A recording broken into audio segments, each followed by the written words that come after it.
जियांची सुबह सुबह यांग यांग को होंगवेन एकेडमी छोड़ने के लिए निकल जाता है। रास्ते में यांग यांग क्वाइटली ऑब्जर्व करती हुई जा रही थी और अचानक बोल देती है कि जब से वो लोग योंगान आए हैं फैमिली के सभी लोग पूरी तरह चेंज हो गए हैं एक्सेप्ट फेंगशी। जियांची थोड़ा सोचकर कहता है कि शायद इसी वजह से फेंगशी का टेम्पर हमेशा हाई रहता है, सब चेंज हो गए हैं, लेकिन वो नहीं। यांग यांग को एकेडमी छोड़ने के बाद जियांची एक लग्जरी 4 हॉर्स कैरेज का लिंचपिन निकालता है और फेंगशी को गिफ्ट दे देता है। वो फुल स्टाइल में अनाउंस करता है कि ये पूरे योंगान का सबसे फैशनेबल और एक्स्ट्रावेजेंट कैरेज है। वो कहता है कि वो अब उसे एक लेविश लाइफस्टाइल दे सकता है और होप करता है कि उसका गुस्सा थोड़ा कम हो जाए, लेकिन फेंगशी को ये बात बिल्कुल भी अच्छी नहीं लग रही थी। वो गुस्से में पूछती है कि क्या तुम्हें लगता है कि मेरा गुस्सा सिर्फ हमारी पहली गुर्बत की वजह से है? इतना कहकर वो स्टॉर्म ऑफ कर जाती है और जियांची अपनी हाई जगह से सीधा नीचे गिर जाता है। वो उसे उठाने में भी हेल्प नहीं करती। नीचे गिरा हुआ जियांची कंप्लेन करने लगता है, तुम्हारा टेम्पर तो बिल्कुल डेटिंग डेज जैसा लगता है। वो अक्यूज करता है कि तुम मुझे मारती हो और भी बोलता है कि अब जब मैं सक्सेसफुल हो गया हूँ और मेरे फ्रेंड्स भी हैं, तुम थोड़ी सी कंसिडरेट तो हो सकती हो ना। उधर होंगवेन एकेडमी में मेंटर जाओ जुनशी क्लास ले रहा होता है। वो ट्रेडिशनल बिलीफ पढ़ा रहा था,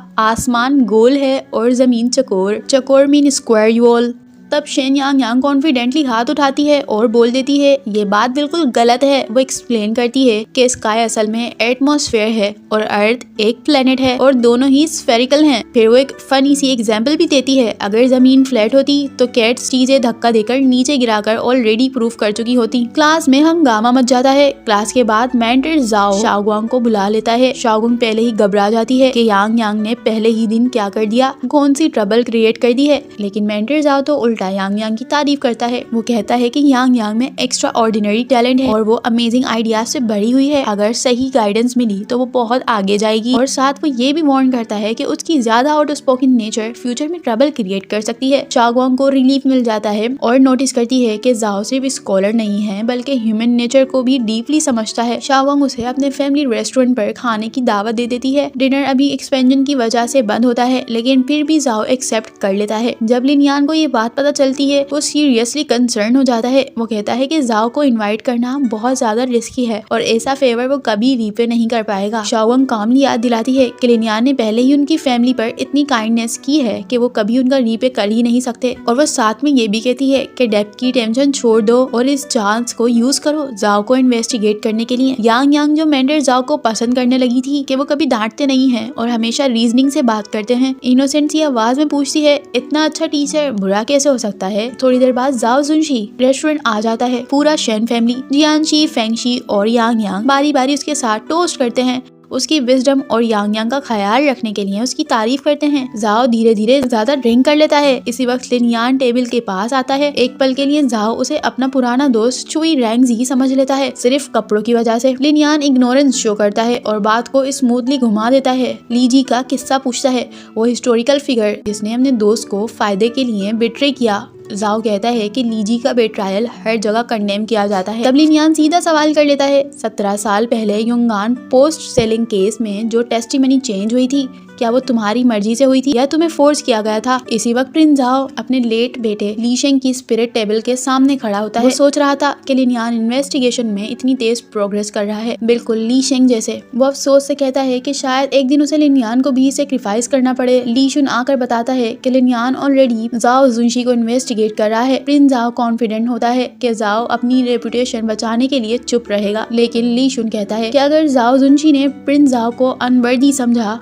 तो वो चेंगिन की तरह खुद को सेक्रीफाइस भी कर सकता है। रिपोर्ट आती है कि जाओ रेस्टोरेंट गया है और अभी तक वापस नहीं आया और फिर प्रिंस जाओ फौरन से जूशियान एली में अपने स्पाइस को एक्टिवेट कर देता है। दूसरी तरफ जाओ जुनशी अपेरेंटली टेस्टिफाई करने को रेडी हो जाता है, लेकिन अचानक गायब हो जाता है। यांग यांग बताती है कि वो क्लास में भी नहीं आया। लियू चैंग इन्फॉर्म करता है जाओ जुनशी ने नाओमिन काउंटी में पेपर वर्क फाइल की है, रिटर्निंग होम फॉर मॉर्निंग। लिनयान फौरन समझ जाता है कि ये झूठ है क्योंकि जाओ के कोई जिंदा एल्डर्स हैं ही नहीं। वो कंक्लूड करता है कि प्रिंस जाओ इस डिसअपीयरेंस के पीछे है और जाओ जुनशी अभी बहुत खतरे में है। लिनयान लियू चैंग को ऑर्डर देता है कि नांगमिंग जाओ और जाओ को जिंदा या मुर्दा किसी भी हाल में ढूंढो। शाओगुआंग और यांग यांग लिनयान के लिए खाना ले आते हैं। वो बहुत विड्रॉन होता है और एपिटेट नहीं होता। शाओगुआंग उसे समझाती है कि 17 साल वेट करने के बाद विटनेस का गायब हो जाना नेचुरली फ्रस्ट्रेट कर देता है। यांग यांग बताती है कि फेंगशी ने स्पेशली उसके लिए डिशेस बनाई हैं। लिनयान थोड़ी सी अपॉलॉजी के साथ कहता है कि वो थोड़ा खा चुका है। बाद में लियू चैंग रिपोर्ट करता है नांगमिंग में भी जाओ का कोई ट्रेस नहीं है। क्लैन मेंबर्स ब्राइब लगाते हैं और कह रहे थे कि वो बस घर में रह रहा है, मिलना नहीं चाहता। प्रिंस जाओ का लेटर आता है,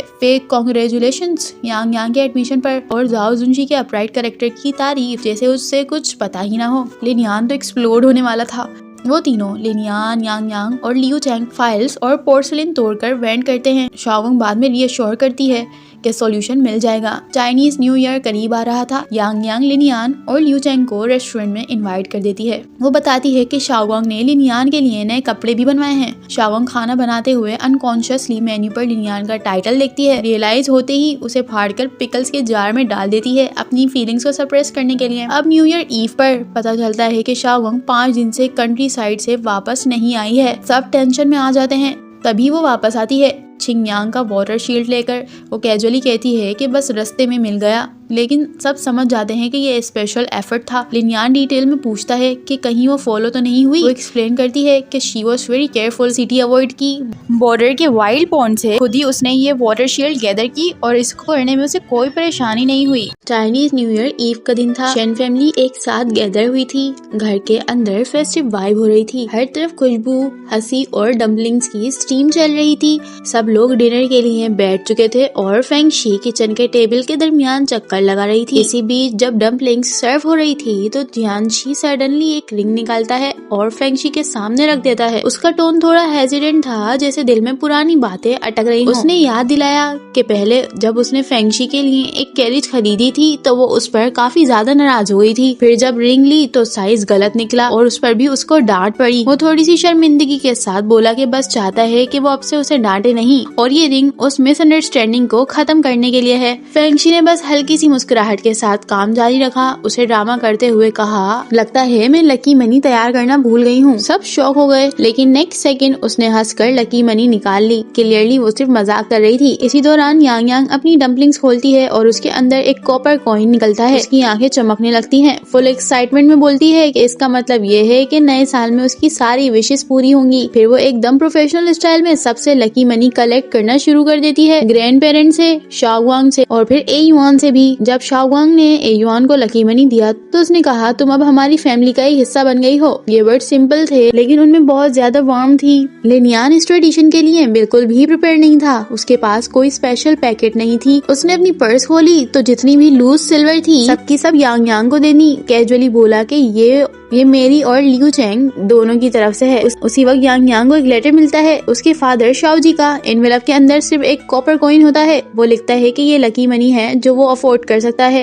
यांग यांग लेटर जोर जोर से रीड करती है। लेटर में शाओ जी लिखता है कि वो अपनी करियर की पीक की तरफ आधा रास्ता तय कर चुका है। उसका कॉन्फिडेंस स्काई हाई है और वो लिखता है कि उसकी चार्म की वजह से जहाँ भी जाता है लोग ऑटोमेटिकली उसे पसंद कर लेते हैं। लेकिन असल कहानी तो यहाँ पर बिल्कुल ही उलट थी। उसने एक दफा गाँव वालों के लिए टॉक शो करने की कोशिश की। प्रॉमिस किया कि ये शो रिफ्रेशमेंट होगा, लेकिन कुछ भी अरेंज नहीं किया। क्राउड गुस्सा हो गया और ऑलमोस्ट उस पर मारपीट शुरू कर दी। उसने जेंडर इक्वेलिटी का लेक्चर देना शुरू किया और औरतों को डिवोर्स लेने का मशवरा देने लगा। रिजल्ट, लोगों ने मिलकर उसकी पिटाई कर ही दी। एक और दफा मार्शल आर्ट्स कंपटीशन में गया, लेकिन अपोनेंट ने पहले ही रिक्वेस्ट कर दी, प्लीज फेस पर मत मारना, मेरी फीमेल फैंस हैं। इतनी फेलियर के बावजूद लेटर का टोन तो बिल्कुल चीयरफुल था। वो लिखता है कि उसकी जॉब बहुत अच्छी है, स्टेबल है और हाई पेइंग है। कुलीग्स के साथ उसकी बॉन्डिंग बिल्कुल जबरदस्त है और उसकी फैमिली को उसकी टेंशन लेने की बिल्कुल भी जरूरत नहीं है। लेटर खत्म होता है इस बात पर कि वो यांग यांग को मिस कर रहा है, चाहता है कि वो उसी तरह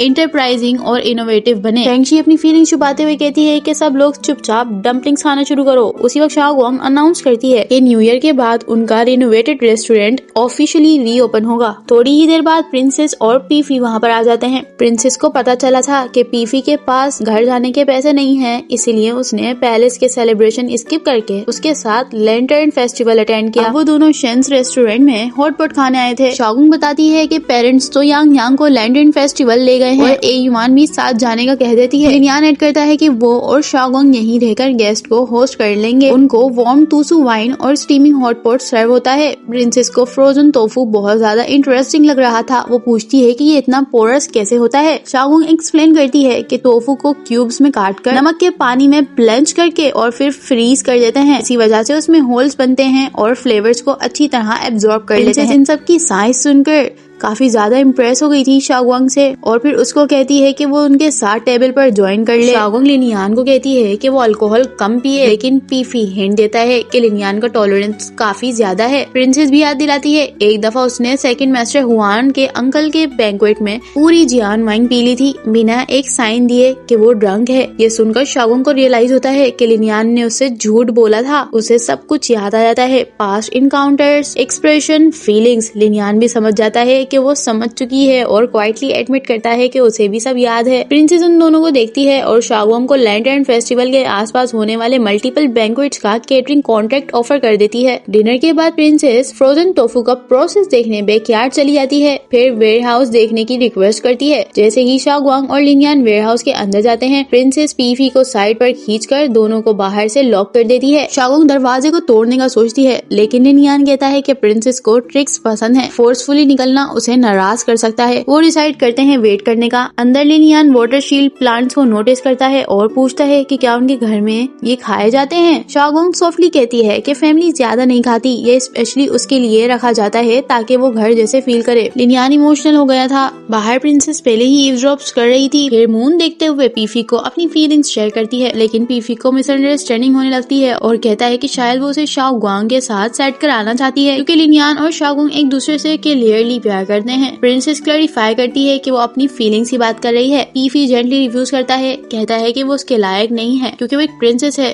प्रिंसेस गुस्से और डिसअपॉइंटमेंट में वहाँ से चली जाती है। अब दूसरी तरफ वेयरहाउस के अंदर लिनियान शाओगोंग की रिस्ट पर रेड निशान देखता है। फिर एक जार मिलता है जिसमें छोटी छोटी स्लिप्स होती हैं। हर स्लिप्स पर उसका नाम लिखा था। वो उसे कन्फ्रंट करता है, प्रॉमिस करता है जैसे ही उसके अफेयर सेटल होंगे वो फैमिली से बात करेगा और उनका रिश्ता ऑफिशियल कर देगा। ये सुनकर शाओगोंग अब सच कह देती है कि वो उनकी असली फियोंसी नहीं है और उसकी फैमिली चिंगयांग की नहीं है। ये झूठ सिर्फ इसलिए बोला गया था ताकि फैमिली को एग्जीक्यूशन से बचाया जा सके और बाद में यूशुई मैनर में शेल्टर मिल सके। वो कहती है कि उसके दिल में कोई भी फीलिंग्स नहीं है। लिनियान ये सुनकर डिसअपॉइंट हो गया था और हर्ट हो जाता है। वो कहता है कि इतना जेन्युइन केयर फेक नहीं हो सकता, लेकिन शाओगोंग फर्म रहती है अपनी बातों पर। लेडी जेंग का नाम लेती है और कहती है कि लिनियान के असली फियोंसे उसे ही होना चाहिए। अगले दिन रेस्टोरेंट रीओपन हो जाता है। लिटिल स्प्रिंग प्लेटर लॉन्च होती है। कस्टमर इम्प्रेस हो जाते हैं। लिनियान की तारीफ हो रही थी, लेकिन शाओगोंग प्रिटेंड करती है कि उसने कुछ नहीं सुना। शाम को लिu चेंग इन्वेस्टिगेशंस के रिजल्ट लाता है। लेडी जेंग शियान काउंटी में है और चिंगयांग डायलेक्ट में शेन और जेंग ऑलमोस्ट सेम साउंड करते हैं। वो लिनियान को एडवाइस करता है कि शेन फैमिली से टाइज को कट कर दे, लेकिन लिनियान एक गरम पेस्ट्री हाथ में पकड़े सिर्फ याद करता रहता है कि शाओगोंग ने उसे लैंटर्न फेस्टिवल दिखाने का प्रॉमिस किया था। वो डिसाइड करता है कि नेक्स्ट स्टॉप शियान काउंटी होगा। रात को फेंगशी शाओगोंग को किचन में देखती है, जागी हुई रिस्ट पर फ्रेश मार्क्स। वो नाइफ उसके हाथ से ले लेती है। शाओगोंग कन्फेस करती है कि वो पेन से खुद को डिसेंटेसाइज कर रही थी लिनियान को भूलने के लिए, लेकिन फेल हो रही है। फेंगशू उसे हक करती है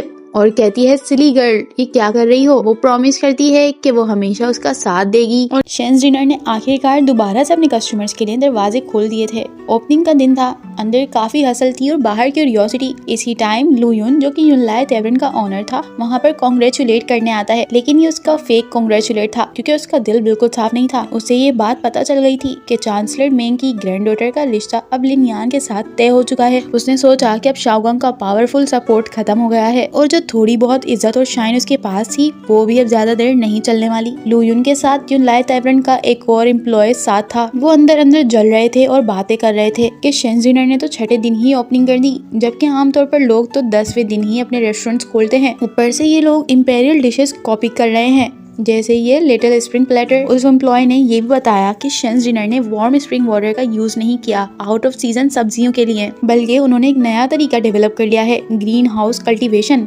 उन्होंने ये टेक्निक लोकल फार्मर्स को सिखा दी है और फार्मर्स ने बदले में रेंट माफ कर दिया है और फ्रेश वेजिटेबल सप्लाई करने लगे हैं। ये सब सुनकर लू युन और ज्यादा इरिटेट हो जाता है। वो अपने एम्प्लॉय का सख्ती से घूरने लगता है और धमकाता है कि दोबारा ऐसी बातें मत करना, वरना लगेगा कि मैं छोटी सोच का आदमी हूँ। डिनर के अंदर शाओगोंग ने लू युन को वार्मली ग्रीट किया। लियून ने एक छोटा सा गिफ्ट दिया। जब उसे बैठने के लिए कहा गया तो उसने पोलाइटली मना कर दिया और कहने लगा कि बहुत रश है, बाद में आएगा। इसी दौरान लिनियान और लियू चेंग शियान काउंटी पहुंच जाते हैं। वहां जाकर उन्होंने लेडी जेंग का घर ढूंढ लिया। लेडी जेंग प्रेग्नेंट होती है। उनको देखते ही ज्यादा इंथुसियास्टिक और बात तूनी हो गई थी कि रुकने का नाम ही नहीं लेती। वो अपने हस्बैंड जो कि एक लोकल मजिस्ट्रेट है उसकी तारीफ पर तारीफ करती रहती है। अच्छा इंसान, हैंडसम, जेंटल, कंसिडरेट, अपराइट और सिर्फ आम इंसानों के हक के लिए लड़ने वाला। उन्होंने गेस्ट को वाटर शील्ड पेस्ट्री सर्व की जो वहाँ की लोकल स्पेशलिटी थी। लेडी जेंग ने बताया कि ये पेस्ट्री कुछ दिन पहले ही लेडी शेन ने भेजी थी और ये भी मेंशन किया कि लेडी शेन को वाटर शील्ड पिक करते हुए चोट भी लग गई थी। ये सुनकर लिनियान समझ गया कि शाओगोंग यहाँ पर आ चुकी है। उसने बात को घुमाते हुए चुई फैमिली का जिक्र किया। शुरू में लेडी जेंग ने अंदाजा बनाया कि शायद ये लोग बस बातें निकलवाने चाहते हैं, इसलिए पहले ही इग्नोरेंस दिखाने लग गई। फिर अचानक बोलने लगी कि असल में वो उनका टेस्ट ले रही थी। अगर ये लोग धमकी देते या पावर का मिसयूज करते तो वो कुछ भी बताने नहीं वाली थी। उसने कॉन्फिडेंटली कहा कि वो मजिस्ट्रेट की वाइफ है, शियान काउंटी में किसी से भी नहीं डरती। जब लिनियान ने ये क्लियर कर दिया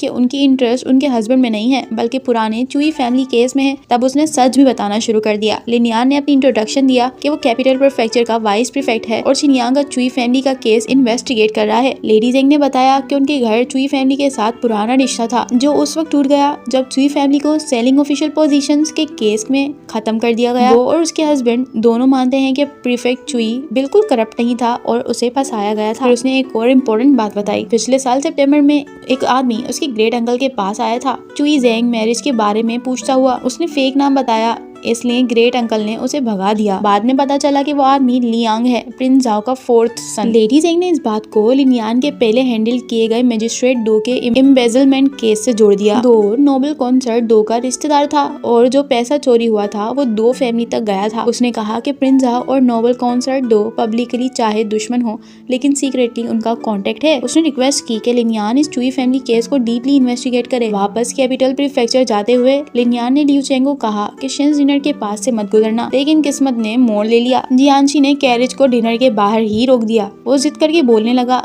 कि नया स्प्रिंग प्लेटर जरूर ट्राई करना। कहने लगा कि वो वैसे भी बेचने वाला था लेकिन लिनियान ने मना कर दिया। फिर शाओगोंग खुद आगे आती है और प्लेटर हाथ में दे देती है। उसने कहा कि बस फैमिली के साथ अच्छी चीजें शेयर कर रही थी। लिनियान की नजर उसके बाजू पर पड़ती है जहाँ पर कुछ निशान थे। जियांशी और शाओगोंग दोनों ही लिनियान को और लियू चेंग को अंदर इन्वाइट कर देते हैं। सब लोग बहुत मिस कर रहे थे। लिनियान का दिल उन सबको देख के सॉफ्ट हो जाता है लेकिन दिमाग में उसे याद आता है वही बातें जो कि शाओगोंग ने उससे कही थी। झूठ और सच का फर्क होता है। वो चुपचाप मना कर देता है और वहाँ से चला जाता है। लियू चांग बाद में उससे पूछता है कि क्या शेन फैमिली की डिसेप्टिव काइंडनेस दुश्मनी से भी ज्यादा इरिटेटिंग है। गुस्सा भी नहीं आता और पैचअप भी नहीं पॉसिबल। थोड़ी देर बाद चांसलर मैंग कैपिटल प्रीफेक्चर आ जाता है लिनियान और अपनी ग्रैंड डॉटर जिनमेंग के रिश्ते की बात करने। लिनियान ने कहा कि वो सिर्फ 2 मरतबा उससे मिला है, कैसे शादी कर सकता है। चांसलर मैंग ने कहा कि लड़की हर वक्त लिनियान की तारीफ करती है, इसका मतलब ये है कि उसे लिनियान पसंद है। लिनियान ने अपनी लॉ की एग्जाम्पल दी कि वो अपनी जुरिस्डिक्शन की लेडी से शादी नहीं कर सकता। चांसलर मैंग हंसने लगता है और कहता है कि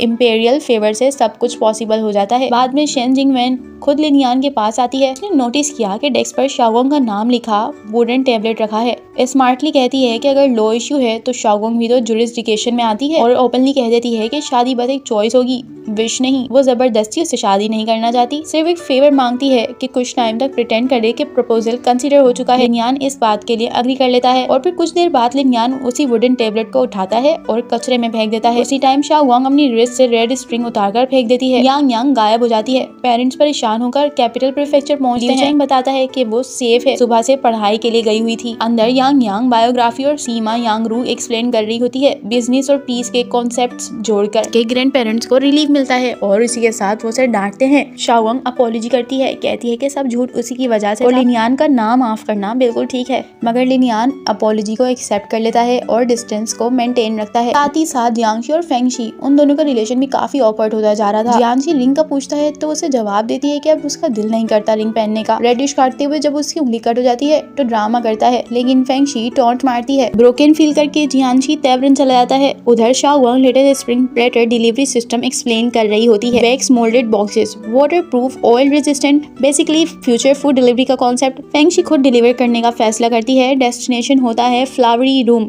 वही तेवरन। वहाँ वो देखती है जियांशी 2 औरतों से बचने की कोशिश कर रहा है, चिल्लाता हुआ कि वो शादीशुदा है। फेंगशी अंदर जाती है, सीन देखकर गुस्सा हो जाती है। जियांशी ने फेंगशी को समझाने की कोशिश की कि तेवरन वाले इंसिडेंट में उसने असल में कोई गलत काम नहीं किया, उसे बस इस बात का रिग्रेट था कि वो अंदर जाने से पहले ये कंफर्म नहीं कर सका कि वो प्लेस लेजिट नहीं थी। उसने पूछा कि क्या इतने सालों के बावजूद भी वो अब भी उस पर ट्रस्ट नहीं करती। फेंगशी ने उसे बैठने के लिए कहा और फिर बोला कि क्या उसे याद है कि उनकी शादी को कितने साल हो गए हैं। जियांशी ने कुछ देर सोचा, अंदाजा लगाया और फिर कहा कि लगभग 20 to 33 इयर्स। फेंगशी ने उन सालों का सफर याद करते हुए कहा कि वो मॉडर्न दुनिया योंगान तक कितनी मुश्किल से आए हैं, मगर अब वो उसे पहचान नहीं सकती। जियांशी कोशिश करता है कि वो कम से कम इस बात को एक्नॉलेज करे कि उनकी फैमिली की कंडीशन कितनी ज्यादा इम्प्रूव हुई है। उसने ये तक कहा कि यांग यांग भी ये महसूस कर रही है कि फेंगशी उन सब की तरह प्रोग्रेस नहीं कर पा रही और ना ही खुशी महसूस करती है। फेंगशी ने उस बात का उसे फौरन से जवाब दिया कि ये वही आदमी है जिसने उसे बैड टेम्पर्ड कहा था और कहता है कि वो हमेशा उसे हिट करती है, स्कॉल्ड करती है, पिंच करती है और किक भी करती है। फेंगशी ने बताया कि उसका टेम्पर मॉडर्न टाइम के फाइनेंशियल स्ट्रगल से डेवलप हुआ था, जब उनके घर की हालत पूरी तरह से टाइट थी और जियांशी पैसे कमाने के लिए स्ट्रगल कर रहा था। फिर उसने पूछा कि अब जब उनके पास पैसे हैं फिर भी वो उसे क्यों नहीं समझ पा रहा। उसे महसूस होता है कि योंगान में सब लोग इम्प्रूव हो गए हैं, मगर वो अब भी सिर्फ रोजमर्रा काम और रिस्पॉन्सिबिलिटी में फंसी हुई है, अपनी लाइफ का कोई हिस्सा नहीं, जिस वजह से वो एंग्शियस हो गई है और जल्दी गुस्सा कर जाती है। इस पर उसे खुद भी बुरा लगता है कि वो बदल नहीं सकी। जियांशी ये दावा करता है कि जब वो यंग थी उसका टेम्पर बिल्कुल इसी तरह था। फेंगशी ने इस बात को करेक्ट करते हुए कहा कि पहले वो जेंटल थी और वो उसकी जेंटलनेस को पसंद करता था। उसका टेम्पर तो सालों की कांस्टेंट मेहनत से बना है। फेंगशी तन से कहती है कि उसकी नजर में तो हर चीज परफेक्ट होती है, यहाँ तक कि उसकी कुकिंग भी। आखिर में वो कहती है कि उसने उसे गलत समझा और डाइवोर्स लेटर उसके सामने फेंककर कमरे से निकल गई। इसी वक्त लियू चैन ने लिन आन को बताया कि लेडी जेंग के हस्बैंड की इंफॉर्मेशन पर बेस करते हुए वाइस मिनिस्टर साओ ने 2 फैमिली के लिंक रखने वाले लोगों को अरेस्ट कर लिया है। लिन ने खुद 2 को इंटरोगेट किया जो जिन्वो गार्ड्स में एक ऑफिसर रह चुका था और ऑफिशियल रिकॉर्ड में अब डेड लिस्टेड था। 2 ने पहले हिम्मत से अपोज किया और लिन पर इलीगल डिटेंशन और टॉर्चर का इल्जाम लगा दिया। लिन ने कामली इससे जवाब दिया कि जब 2 रिकॉर्ड्स में ऑलरेडी डेड है तो फिर कोई जिंदा दुनिया में उसका मिसिंग होने पर रिपोर्ट नहीं लिखवाने वाला और शायद उसका बेकर भी चाहे कि ये मैटर इन्वेस्टिगेट हो। 2 को समझ आने लगा कि लिन एक्चुअली पीछे खड़े किसी असली पर्सन का नाम चाहता है, मगर वो जिद्दी होकर बोला कि वो खुद ही अपना बॉस है। तब लिन ने एक क्लॉथ बैग उसके सामने रखा, इस तरह जैसे कि उसमें किसी आदमी का कटा हुआ सर है, और फिर बताया कि वो एक्चुअली पेंटेड वुडन बॉल है, बस साइकोलॉजिकल प्रेशर के लिए ये किया था। ये टेक्टिक 2 का कॉन्फिडेंस तोड़ देती है और वो चीख कर कन्फेस कर गया। उसके कन्फेशन में रिवील हुआ कि 2 फैमिली सालों से इलीगल वेल्थ जमा कर रही है, प्रिंस जाओ को बेच रही है जो इस पैसे से अनरजिस्टर्ड सोल्जर्स और प्राइवेट मिलिट्री बिल्ड कर रहा है। 2 पर्सनली सोल्ड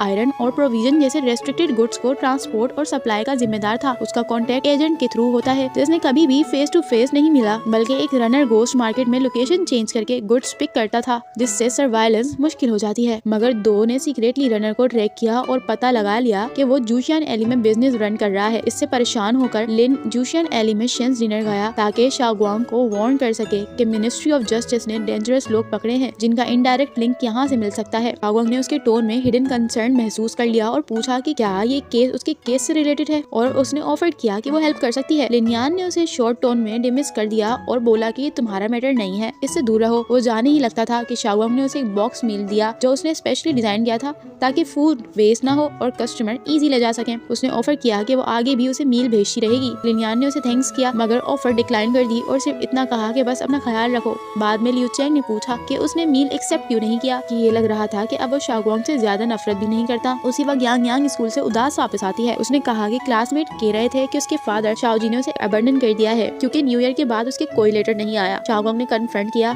और कहा शाओजी अनरिलायबल जरूर है लेकिन वो अपनी बेटी से प्यार करता है। थोड़ी देर बाद लेटर आ जाता है। लेटर में शाओजी ने अपनी सक्सेस का बहुत एग्जैजरेशन किया हुआ था। उसने लिखा कि एक्टिंग करियर बूम कर रहा है और नए कैपिटल से शेंस डिनर का एक और ब्रांच ओपन कर रहा है। सीन में असल हालत दिखाई जाती है। वो सड़क पर बर्न्ट जियांग मिंगाओजी एन कियान में बेचने की कोशिश कर रहा था और लोग उसे मजाक उड़ा रहे थे। फिर उसने फ्रेंचाइज मॉडल ट्राई किया और लोगों से डिमांड की कि वो 500 कियान महीना देकर शेंस डिनर का ब्रांड यूज कर सकते हैं, मगर क्राउड ने पहचान लिया कि तो वही इनकॉम्पिटेंट पेन केक सेलर है और वो एक्सपोज हो गया। गुस्सा होते हुए लोगों से भागना पड़ा। लेटर के एंड में फिर भी पोस्ट कर रहा होता है कि फ्रेंचाइज बूम कर रही है, नए दोस्त बन रहे हैं और वो कैलीग्राफी वर्ल्ड में एंटर हो चुका है। रियलिटी ये थी कि शाओजी को स्ट्रीट पर बेगिंग करते दिखाया जाता है और वो यांग यांग के सामने शर्मिंदा महसूस करता है, मगर फिर भी उसे मिस करता है और चाहता है कि वो स्कूल में खुश रहे। डिनर के वर्कलोड को हैंडल करने के लिए शाओगुआंग ने एक अनयूजुअल रिक्रूटमेंट नोटिस लगाया, एक काइंड हार्टेड शेफ के लिए जो लोकल क्यूजीन में स्किल्ड हो। नोटिस में लेबर कॉन्ट्रैक्ट, मंथली सैलरी और 1 महीना नोटिस देकर जॉब क्विट करने का राइट मेंशन था। लोग इस कॉन्सेप्ट से हैरान हुए क्योंकि उनके लिए ये चीजें बिल्कुल नई थी और उस जमाने में एक कोई भी इस तरह से रिक्रूटमेंट नहीं करता था। फिर एक कॉन्फिडेंट यंग मैन सानलांग ने नोटिस उतार कर कहा कि इस जैसी ईटरी को सिर्फ उसके सुपीरियर कुकिंग स्किल्स की जरूरत है। उसने फौरन से एक डिश बनाई जिसका नाम था पीकॉक स्प्रेडिंग इट स्टिल।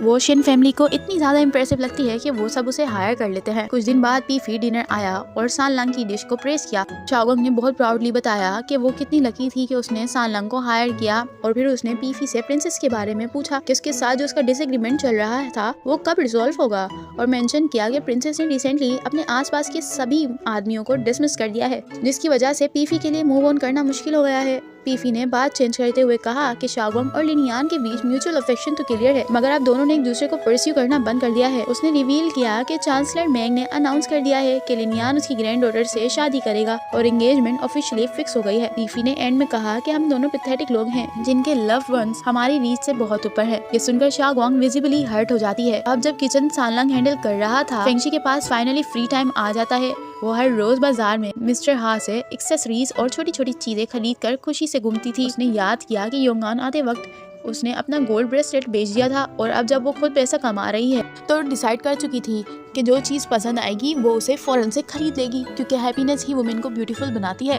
इस सबसे बेखबर जियांची उसे चुपके से फॉलो कर रहा था और हैरान होता है कि वो इतनी खुश क्यों है। वंग ने नोटिस किया कि उसके पेरेंट डिनर में कम दिखने लगे हैं। उसने जियांची से इस बारे में पूछा। उसने कन्फेस किया कि वो फेंगशी को सीक्रेटली फॉलो कर रहा है क्योंकि उसे डर है कि ज्यादा पैसा आते ही वो बिगड़ न जाए और किसी और में इंटरेस्ट न ले ले। शाओगोंग ने इरिटेशन से कहा कि वो कितना हिपोक्रिटिकल है। जब फेंगशी ने उस पर तेवरन वाले इंसिडेंट के बाद शक नहीं किया, जियांची ने तेवरन विजिट को एक एक्सीडेंटल मिस्टेक कहकर डिफेंड कर लिया। शाओगोंग ने नोइंग द डाइवोर्स लेटर उसे बताया कि कोई फंडामेंटल बेट्रायल नहीं हुआ, मगर उसने फेंगशी को डीपली हर्ट किया है। उसे याद दिलाया कि फेंगशी ने सालों तक फैमिली की रेस की और कितनी जेंटल हुआ करती थी। उसने ये भी याद दिलाया कि फेंगशी ने अपनी गोल्ड ज्वेलरी तक बेच दिया था, ब्रेसलेट और रिंग भी, सिर्फ इसलिए कि उनकी पूरी फैमिली सरवाइव कर सके। शाओगोंग ने कहा कि उसने फेंगशी के लिए गोल्ड बाय किया है, मगर ज्वेलरी अब हस्बैंड गिफ्ट करता है तो उसकी मीनिंग अलग होती है। वो अपने फादर को इनडायरेक्टली क्रिटिसाइज कर रही थी कि उसने गिफ्ट में बिग कैरेज दे दी, जो कि बिल्कुल पॉइंट मिस करती है और फेंगशी को हर्ट कर दिया। रिमोर्स में जियांची ने अपनी पिग्स ब्रेन को ब्लेम किया और कहा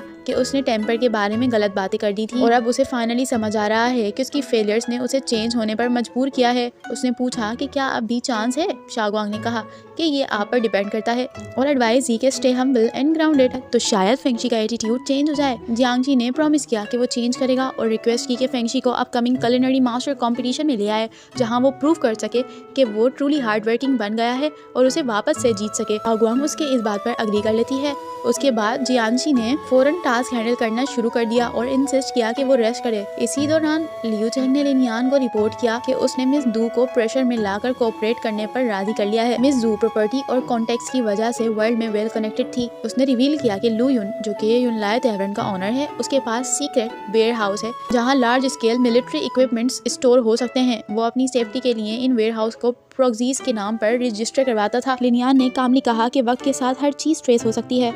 मिस दू ने ये भी रिवील कर दिया कि जाओ जुनशी अपनी डेथ से पहले यूनलाई तेवरन का फ्रीक्वेंट कस्टमर था और उस पर प्रॉपर्टी रेंट का कर्ज भी लीव कर गया था। रात को लियू चेंग ने लिनियान को चांसलर मैंग की तरफ से कुलिनरी मास्टर कंपटीशन का इनविटेशन दे दिया और मेंशन किया कि चांसलर मैंग की ग्रैंड डॉटर भी वहां पर कम्पीट कर रही है। लिनियान ने इसको एक अपॉर्चुनिटी के तौर पर देखा क्योंकि यूनलाई तेवरन भी वहां पर पार्टिसिपेट जरूर करेगा, जिससे उसे क्लू मिल सकते हैं। साथ ही उसका ग्रैंडफादर एंगेजमेंट को अग्रेसिवली पुश कर रहा था, जिसे सीधा मना करना मुश्किल है। इसलिए लिनियान ने डिसाइड किया कि कंपटीशन अटेंड करके वो टेम्परेरीली ग्रैंडफादर को सेटिस्फाई करेगा और इसी वक्त में अपने कॉम्प्लिकेटेड मैटर्स को रिजॉल्व करने की कोशिश भी करेगा। चाओ जी, जो कहीं और काम चला नहीं सका, एम्बैरेसमेंट के साथ वापस युंगान आ जाता है। उसे पता चलता है कि शेन फैमिली रेस्टोरेंट में जॉब मिल सकती है, लेकिन वो इतना एम्बैरेस्ड होता है कि अपने फैमिली के सामना नहीं करना चाहता था।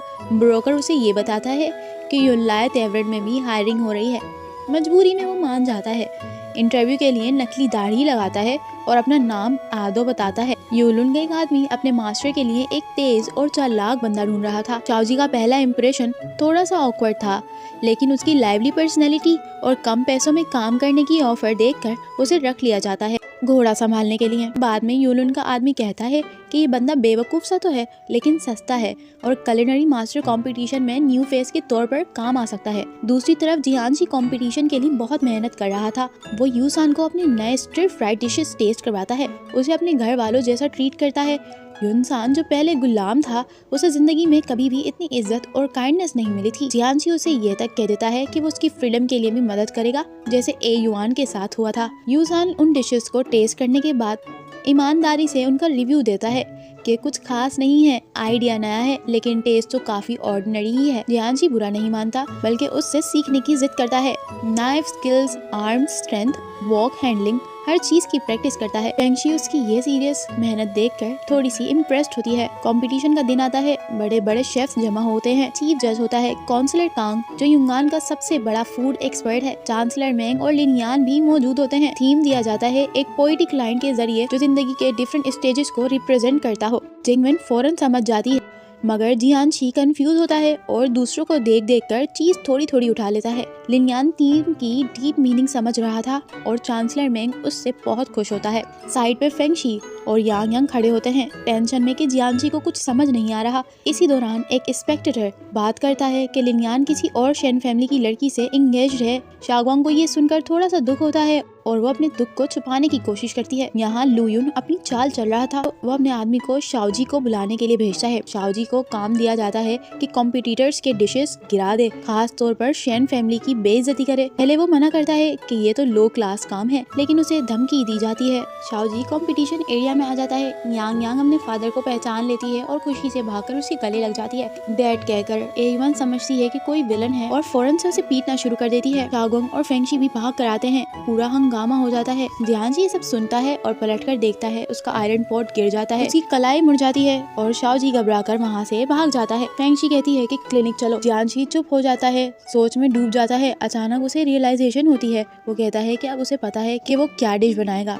कहता है कि पहले उसका मकसद जीतना था, लेकिन अब उसे सिर्फ अपने घर वालों के लिए खाना बनाना है। उसे अपनी पुरानी गलतियां याद आती हैं। अब फेंगशी और यांग यांग उसे इनकरेज करती हैं। टाइम खत्म होने लगता है। डिशेस को प्रेजेंट किया जाता है। जिंगवेंग एक 4 फ्लेवर सूप लाती है जो जिंदगी के 4 स्टेजेस को रिप्रेजेंट करता है। गुइशन तेवरन सीजन्स को रिप्रेजेंट करते हैं। युनलाय तेवरन बहुत ही लग्जरी और आर्टिस्टिक डिशेस लाते हैं और जियांशी लाता है 6 बोल simple home cooked dishes. Counsellor Kang कहता है कि सिर्फ पोर्क डिश यूनिक है, बाकी सब ऑर्डिनरी लग रहे हैं। जब वो ये डिश बना रहा था, उसे अपने घर वालों की पसंद याद आ रही थी। बेटा मीट पसंद करता है, शाओगवांग और एयुआन स्टिर फ्राइज, फेंगशी सी फूड और यांग यांग डेजर्ट और एक खास फैमिली मेंबर राइस टोफू। वो कहता है कि उस वक्त जीत हर चीज से छोटी लग रही थी। उसके लिए जिंदगी के असल मतलब ये है कि फैमिली साथ हो, एक टेबल हो और मिलकर खाना एंजॉय करें। काउंसलर कांग ये सुनकर इमोशनल हो जाता है और कहता है कि जियांशी तो वाकई सक्सेस हो गया है। काउंसलर कांग ने ईयर ऑफ बिनचेंग के लिए कुलिनरी मास्टर कंपटीशन का विनर अनाउंस कर दिया था और विनर होता है हरमिट सुशिन। जियांशी जीत नहीं सका था, लेकिन फिर भी वो अब सेटिस्फाइड था कि कम से कम उसकी फैमिली से रिलेशंस ठीक हो गए हैं। उसकी छोटी सी ग्रैंड डॉटर यांग यांग प्यार से कहती है कि दादा, मेरे दिल में तो आप ही कुलिनरी मास्टर हो। ये बात पूरी फैमिली भी एग्री करती है और सब उसे इनकरेज करते हैं, तसल्ली देते हैं। फिर सबने ये इंसिस्ट किया कि वो अपने इंजर्ड हाथ का इलाज करवाए और क्लिनिक चला जाए, लेकिन वो पैसे बचाने के चक्कर में पहले मना कर रहा था क्योंकि उसे ट्रीटमेंट का खर्चा काफी ज्यादा महंगा लगता है। दूसरी तरफ प्रिंस जाओ कोशिश चल रही थी कि लियांग को हायर अपेरेंट बनाया जाए, लेकिन इस प्रोसेस में कॉम्प्लिकेशंस पैदा हो रही थी। चांसलर मेंग को पैलेस वापस बुलाया गया, जिस वजह से वो कंपटीशन मिस कर गया। उसने बाद में शाओगवांग और लिनयान के लिए एक डिनर अरेंज कर दिया। उसका हिडन पर्पस ये था कि दोनों के बीच कनेक्शन बन जाए, लेकिन डिनर के दौरान ही शाओगवांग और लिनयान और लियू फेंग सब थोड़ा ऑकवर्ड फील करने लगे। उन्हें लगा था कि चांसलर मेंग की मैच मेकिंग थोड़ी सी ज्यादा फोर्सफुल और हैवी हैंडेड लग रही है। उनको उसकी जजमेंट पर भी डाउट हो रहा था। उसी रात शाओजी चुपके से अपनी फैमिली के रेस्टोरेंट में वापस आ जाता है। उसकी फैमिली यांग यांग, फेंगशी और जियांशी वहाँ पर पहले से ही उसका वेट कर रहे थे। थोड़ी देर बाद लिनयान भी आ जाता है। शाओजी ने ड्रामेटिक स्टाइल में अपने अंडरकवर काम के बारे में ब्रेक करना शुरू कर दिया। वो अपने आप को हीरो बनाकर स्टोरीज सुनाया जा रहा था, लेकिन उसकी फैमिली उसकी बड़ी बड़ी बातों पर इजीली बिलीव नहीं कर रहे थे। तब लिनयान ने सीरियस टोन में पूछा कि युनलाय तेवरन में काम करते वक्त उसने कोई अनयूजुअल चीज नोटिस की है। शाओजी ने बताया कि रोज बहुत ज्यादा एबनॉर्मल क्वांटिटी में सामान अंदर और बाहर हो रहा है। कुछ वुडन बॉक्सेस हैं जो बहुत टाइटली सील्ड हैं और उन पर एक अजीब सा टोटेम लाइक डिजाइन बना हुआ था। उसने वो डिजाइन ड्रॉ करके सबको दिखा दिया। शाओगवांग ने स्पेक्यूलेट किया कि शायद प्रिंस जाओ इसमें इन्वॉल्व हो सकता है और ये सब लिनयान को पुराने केस से कनेक्टेड हो विकेट लोगों को पनिश करना है। ये सुनकर शाओजी फुल एक्साइटेड हो गया और वॉलंटियर किया कि वो लिनियान की मदद करने के लिए युनलाई तेवरन की इन्वेस्टिगेशन करेगा। लिनियान ने उसका ऑफर एक्सेप्ट कर लिया। उसने कहा कि कल वो दोनों मिलकर युनलाई तेवरन में इन्फिल्ट्रेट करेंगे और मिशन कंप्लीट होने के बाद शाओजी का तेवरन से कोई लेना देना नहीं रहेगा। लेकिन उनको पता नहीं था कि यूसान बाहर खड़ा सब सुन रहा है। वो फौरन जाकर लुयुन को सब कुछ रिपोर्ट कर देता है। अगले दिन जब शाओजी गुड मूव्स करने में हेल्प कर रहा था तो लुयुन के आदमियों ने उसे फौरन से पकड़ लिया। उसी रात लिनियान प्लान के मुताबिक युनलाई तेवरन में सीक्रेटली घुसता है, लेकिन जैसे ही वो अंदर जाता है लुयुन के ट्रैप में फंस जाता है। लिनियान ने ऑफर कर दिया कि शाओजी को छोड़ दिया जाए और उसकी जगह वो खुद होस्टेज बन जाएगा। एक्सचेंज के दौरान लिनियान ने बहुत ज्यादा क्लेवर मूव दिखाई। उसने अपना ब्लेड निकाला और सीधा लुयुन के गले पर रख दिया। इस स्मार्ट स्ट्रेटेजी की वजह से वो दोनों सिचुएशन को कंट्रोल कर गया और फिर वो दोनों सेफली युनलाई तेवरन से एस्केप कर गए। इस पूरे इंसिडेंट से पहले जब शाओजी युनलाई तेवरन में था उसने देखा कि लुयुन के आदमी जल्दी जल्दी कार्गो को शिफ्ट कर रहे थे। तब उसने खुद इनिशिएटिव लिया। वो किचन में गया और स्ट्रॉन्ग स्मेलिंग स्पाइस कलेक्ट करना स्टार्ट की। फिर उसने उनमें क्विक लाइम के साथ छोटी छोटी सी साशे में बंद कर दिया और पानी में भिगो दिया। इससे सेल्फ हीटिंग पोर्ट जैसा इफेक्ट क्रिएट हुआ और हीट जनरेट होने लगी। जब वो हेल्प करने के बहाने बॉक्सेस उठा रहा था तो चुपके से ये साशे वुडन बॉक्सेस के अंदर डाला था कि हीट से स्पाइस की स्ट्रॉन्ग स्मेल निकलेगी जो इजीली ट्रेस की जा सके। लिनियान ने जब उसकी ये क्लेवर ट्रिक सुनी तो वो काफी ज्यादा इंप्रेस हुआ। लिनियान ने लियू चेंग को ये ऑर्डर दिया कि शाओजी को सेफली घर छोड़कर आ जाए और खुद वो योंगान के मुख्तलिफ वेयरहाउस में स्मेल को फॉलो करने के लिए निकल गया। आखिर वो एक सीक्रेट वेयरहाउस तक पहुंच जाता है जो पूरा का पूरा वीपन से भरा हुआ था। घर वापस आकर शाओजी ने पूरी एक्साइटमेंट के साथ अपनी हीरोइक स्टोरी फैमिली को सुनाना शुरू कर दी। पहले तो सब उसकी बातों को एक एग्जैजरेशन समझ रहे थे और इग्नोर कर रहे थे, लेकिन जब लिनियान वापस आता है और खुद इन सब चीजों को कंफर्म करता है तब फैमिली का डिसबिलीफ प्रिज में बदल जाता है। यांग ने फुल एक्साइटमेंट के साथ अपने फादर को ग्रेट हीरो डिक्लेयर कर दिया। इसी टाइम शाओजी को पहली बार फील होता है कि किसी की आंखों में उसके लिए एडमिरेशन और फखर है। वो इस मोमेंट को अंदर ही अंदर से एंजॉय कर रहा था। उस रात जब फैमिली उसकी बियर्ड शेव करने में हेल्प कर रही थी तब यूसान वहाँ से गुजरता है। उसने कैजुअली कहा कि वो टॉयलेट जा रहा है, लेकिन गुजरते वक्त उसने यंग मास्टर शेन का वापस आने का जिक्र कर दिया। ये सुनते ही पूरी शेन फैमिली को डाउट हुआ। यूसान को कैसे पता चल सकता है शाओजी वापस आ गया है? उसकी असली आइडेंटिटी उसे कैसे पता चला? फेंगशी को भी महसूस होने लगा कि कुछ तो गड़बड़ है। फैमिली ने बैठकर सोचा और कंक्लूड किया कि यूसान ने युनलाई तेवरन में इन्फिल्ट्रेट करने का प्लान सुन लिया होगा और फिर किसी को लीक कर दिया होगा। इसी वजह से शाओजी पकड़ा गया है। अगले दिन जानशी और फेंगशी ने यूसान से बात करते वक्त थोड़ा सा शार्प और पॉइंटेड रिमार्क देने शुरू कर दिए। यांग और ए युआन भी सटल तरीके से एक्यूसेटरी कमेंट्स करते रहे। आखिर वो शाओगोंग के पास गया और अपनी बात बता दी। उसने कहा कि एक स्लेव होने के बावजूद सिर्फ शेन फैमिली ने ही उसे इज्जत दी है। असली डिग्निटी उसे अपनी माँ के सिवा कभी किसी से नहीं मिली। शाओगोंग ने सॉफ्टली सजेस्ट किया कि वो 2 दिन की छुट्टी लेकर अपनी मॉम से जाकर मिल ले, लेकिन यूसान ने अजीब जवाब दिया कि घर पर कोई भी नहीं है इसलिए मिलना कन्वीनियंट नहीं होगा। उसने ये भी कहा कि डिनर ऑलरेडी शॉर्ट स्टाफ्ड है इसलिए उसका जाना मुश्किल होगा। जब शेन फैमिली ने ये बात सुनी उसे एनालाइज किया। उन सबको लगा कि शायद उसके पेरेंट्स को कैप्टिव बनाया गया है और इसी वजह से उसे जबरदस्ती इन्फॉर्मेंट बनाया गया था। उन्होंने प्लान बनाया कि कैसे उससे सच निकलवाया जाए। यूसान के बर्थडे पर फैमिली ने कमरे की लाइट्स बंद की। पूरा रूम में अंधेरा हुआ। यूसान समझा कि शायद उस पर अटैक हो रहा है इसलिए फौरन से अपने पीछे से एक डैगर निकाला, लेकिन तभी रूम में एंटर होती है शेन फैमिली जिनके हाथों में बर्थडे केक था और सब के सब गाना गा रहे थे। यूसान पहले ही सस्पिशियस था। उसे लगा कि शायद कोई इमोशनल टैक्टिक है उसे मैनिपुलेट करने के लिए। तब जियांशी ने सिंसियर टोन में कहा कि वो हर फाइनेंशियल कॉस्ट उठाने को तैयार है ताकि यूसान को उसकी स्लेव स्टेटस से आजाद कर सके। उसने ये भी प्रॉमिस कर दिया कि अगर प्रिंस जाओ ने उसे फोर्स किया है तो वो कैपिटल परफेक्चर में अपील करने भी साथ चलेगा। फैमिली ने ओथ ली कि जो भी सच होगा वो उसके साथ खड़े रहेंगे। आखिरकार यूसान टूट जाता है। उसने कन्फेस कर दिया कि लिनियान और शाओजी को बिट्रे किया है क्योंकि वो अगर इंफॉर्मेशन प्रोवाइड नहीं करता तो प्रिंस जाओ के एजेंट्स उसके पेरेंट्स को मार देते। वो गिल्ट से भर जाता है और बार बार माफी मांगने लगता है, लेकिन फेंगशी ने उसे तसल्ली दी जो हो गया वो पास्ट है, सब भूल जाओ। सबके दौरान लियांग ने प्रिंस जाओ को रिपोर्ट दी कि लुयुन ने सक्सेसफुली सोल्ट और आयरन दोनों को एक सिक्योर जगह पर शिफ्ट कर दिया है। लेकिन अब युनलाई तेवरन सेफ ट्रांजिट पॉइंट नहीं रहा क्योंकि वो एक्सपोज हो गया है। लियांग ने सजेस्ट किया कि प्रॉब्लम्स को सॉल्व करने का एक बेस्ट तरीका यही है कि लिनियान को मार देते हैं। प्रिंस जाओ ने फौरन उसे डांटा।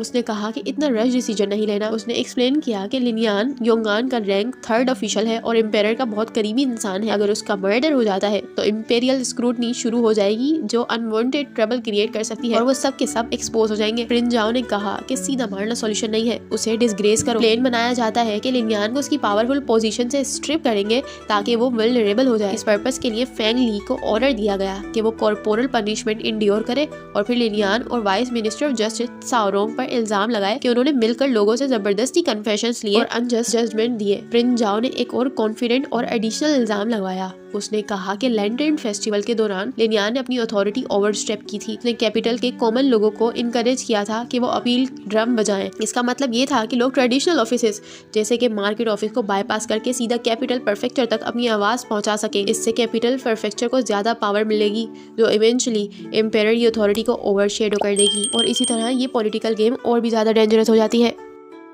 इस एपिसोड की शुरुआत होती है शाओगुआंग के साथ, जो कि प्रिंसेस के मेंशन में अपने नए डेवलप स्नैक्स प्रिंसेस को प्रेजेंट करती है प्रिंसेस को टेस्ट करवाने के लिए। प्रिंसेस को वो सभी न्यू डिशेस काफी अच्छी लगती हैं। शाओगुआंग ने स्माइल के साथ एक्सप्लेन किया कि कैसे वो और उनके फादर जियानशी ने मिलकर नए फ्लेवर्स को क्रिएट किया है, जैसे आइसक्रीम चेरी जो मिल्क, एग्स और बटर से मिलकर बना है, और एक क्रैब स्टेक जो फिश पेस्ट से तैयार की गई थी। उसने अपने फादर की एक फिलॉसफी लाइन भी प्रिंसेस के साथ शेयर की, 1000 सालों में लोगों के दिल बदल जाते हैं। अगर हम इनोवेटिव और न्यू तरीके नहीं लाएंगे तो पुराने जायके खो सकते हैं, लेकिन अगर इनोवेशन चलती रहे तो ट्रेडिशन कभी खत्म नहीं होगा। प्रिंसेस को ये थिंकिंग बहुत पसंद आती है। उसने फील किया कि इसी इनोवेटिव माइंडसेट की वजह से शेन्स डिनर इतना सक्सेसफुल है, लेकिन प्रिंसेस को असली मकसद तो कुछ और था। वो एक्चुअली में शाओगुआंग का स्पेशल ड्रिंक चाहती थी, slap the heart breaker. Princess ने खुद अपने हाथ से ड्रिंक बनाया। बनाते वक्त उसका सारा गुस्सा क्लियरली नजर आ रहा था। वो पीफी पर